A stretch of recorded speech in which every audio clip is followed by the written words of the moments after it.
Mes chers amis, mes chers camarades, je voudrais dire deux mots au nom de la FSU. Je vais évidemment pas répéter ce qu'ont dit mes prédécesseurs à ce micro que je partage complètement. Je voulais simplement donner quelques mots d'espoir sur l'action que nous menons et que nous continuerons à mener, et sur le fait que la montée du Front National n'est pas une montée irrésistible.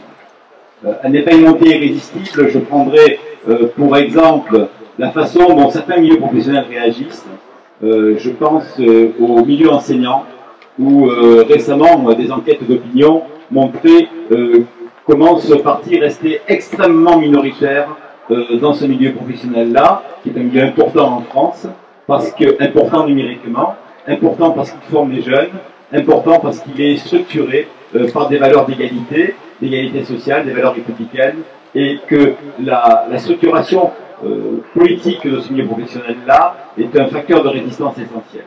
Je crois qu'en s'appuyant sur ces secteurs d'activité qu'on retrouve aussi chez les éducateurs, dans la justice, dans la fonction publique, aussi dans le privé, je crois qu'on peut développer des remparts idéologiques contre la montée de ces idées.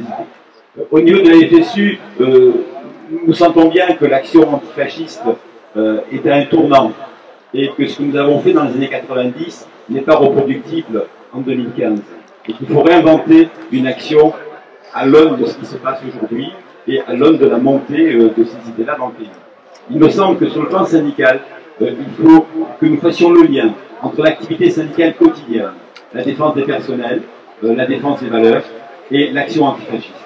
Et pour ce qui est du milieu enseignant, je pense que ce milieu-là peut se mobiliser à partir ne serait-ce que de ces missions qui sont dévolues par l'État et qui peuvent, de ce point de vue-là, combattre les idées. Je pense aussi qu'il faut investir le terrain de l'éducation populaire, et je voudrais ici saluer l'initiative du 9 octobre qui aura lieu dans le quartier Saint-Gabriel, dans le 14e arrondissement, autour du centre social. C'est un exemple qu'il faut investir parce que ça permet d'associer les habitants, les structures associatives, les salariés du quartier, et ça permet d'irriguer ce combat au-delà des 5 minutes.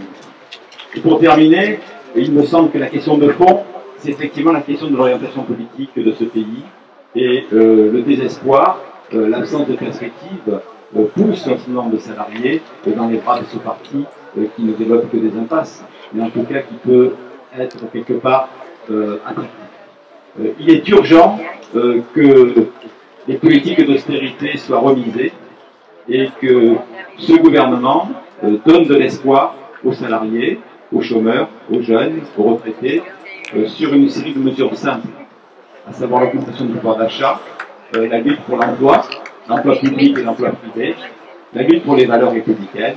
Et je pense qu'autour de ce pacte républicain de progrès, nous pouvons aller loin et nous pouvons faire reculer fondamentalement ces idées de l'extrême droite. Je pense qu'il faut allier effectivement un changement politique de fond avec une mobilisation sans précédent sur le terrain professionnel de nos collègues de travail, en lien avec les associations et l'ensemble des organisations syndicales. En tout cas, la FSU, fidèle à cette tradition d'unité, agira dans ce sens, et je pense que c'est une des perspectives d'action qui est devant nous. Je vous remercie.